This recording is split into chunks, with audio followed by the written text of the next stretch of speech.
I actually end up with another video, which is interesting because I accidentally pressed a button. For a bit of background perspective, actually it seems that at times I thought subconsciously, or by transmission theory, by theory of transmission or interference or pressure in the environment, I was actually corresponding myself to different actions by performing certain actions unrealistically and unexpectedly by stimulus and by the result of stimulus, that is accidentally doing things but it being a trigger in my mind.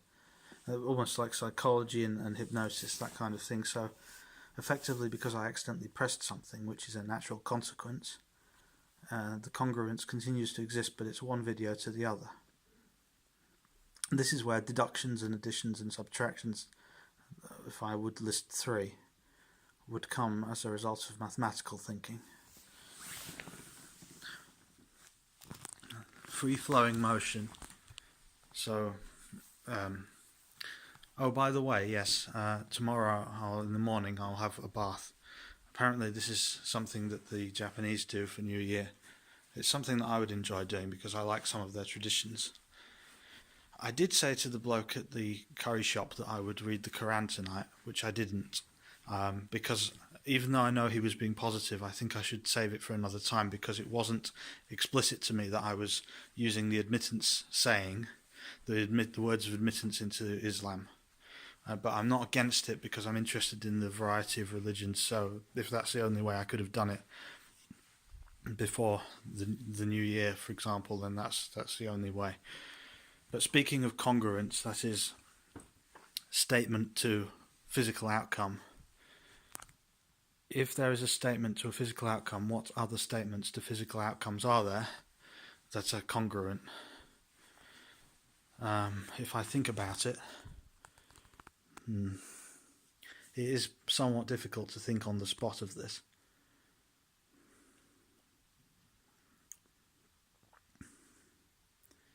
I will sit down.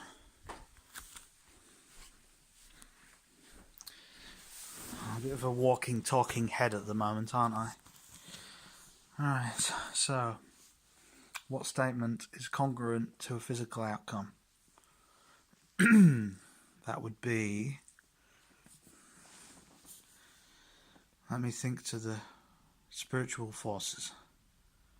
In fact, if I open my Japanese prayer book, I might find something. Bear with me a moment.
This is Shinto no Rito, a book of prayers.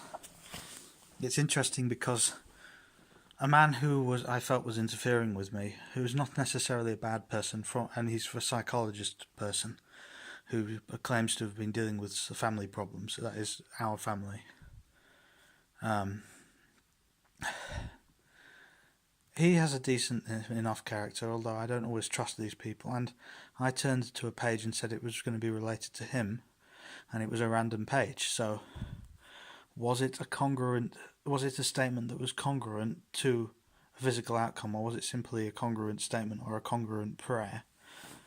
And that is something I've just thought of. Not a congruent statement, because if you take statement to physical outcome and then change it to statement that is congruent to a physical outcome and then change it again to congruent statement, you've got a transition. But the actual transition I'm looking for is congruent prayer, which is not the same as a statement.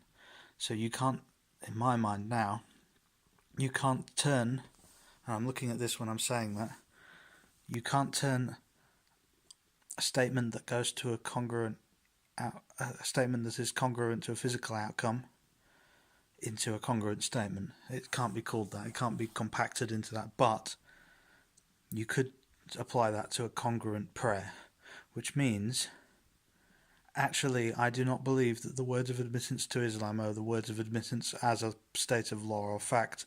I believe it is a prayer. It is something that could be, you could turn to a page and you could say it unwittingly or unknowingly. And you could, but the interesting thing is that it's like a contract in Islam, which means it would have to be initiated by someone.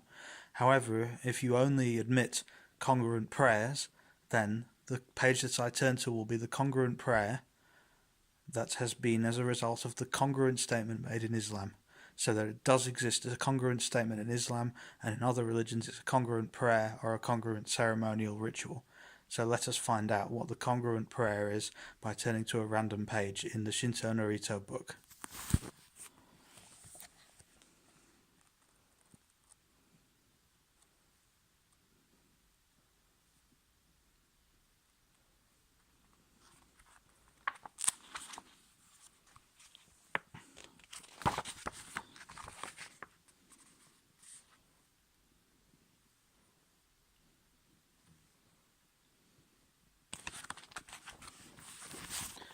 So with bated breath,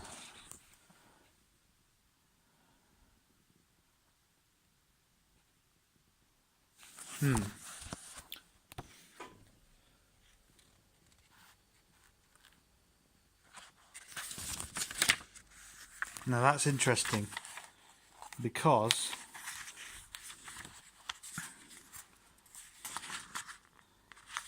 it is in fact one prayer that started on the page previous, but if you see the way that the page is flicked, I was doing it according to my conception of the timing left in the video, which was a 55 second, and that led me to go onto the page. That led me to go an extra page, but actually it goes back onto this page, and the prayer is called the Shinpeishi, Sacred Prayer it's called.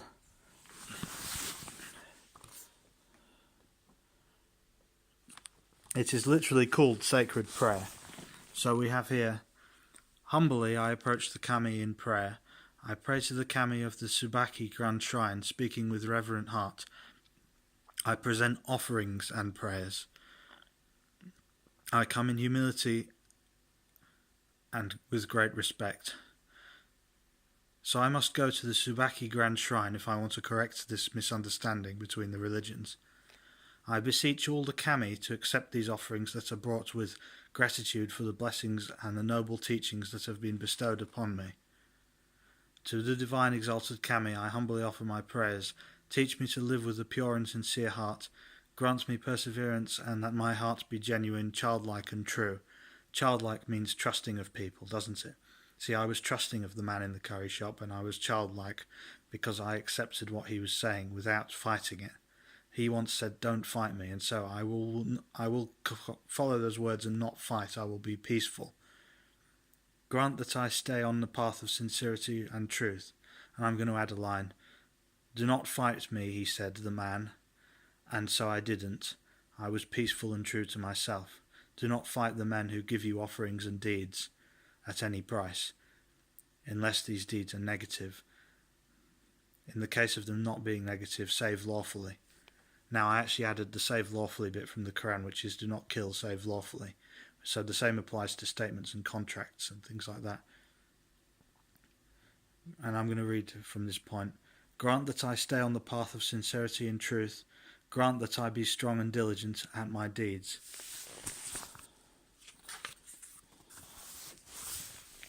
Grant good health to my family, give them strength in spirit, mind, and body. Grant that I may benefit and serve all mankind with awe and reverence. I humbly speak these words. Please, I apologize if I don't speak them correctly. I kadu takaku mi sokoyaka ni yono tame hito no tame ni tsukoyashima tame to kashikomi no momazu. I apologize if these words humbly are not spoken correctly. May there be a part 3, please.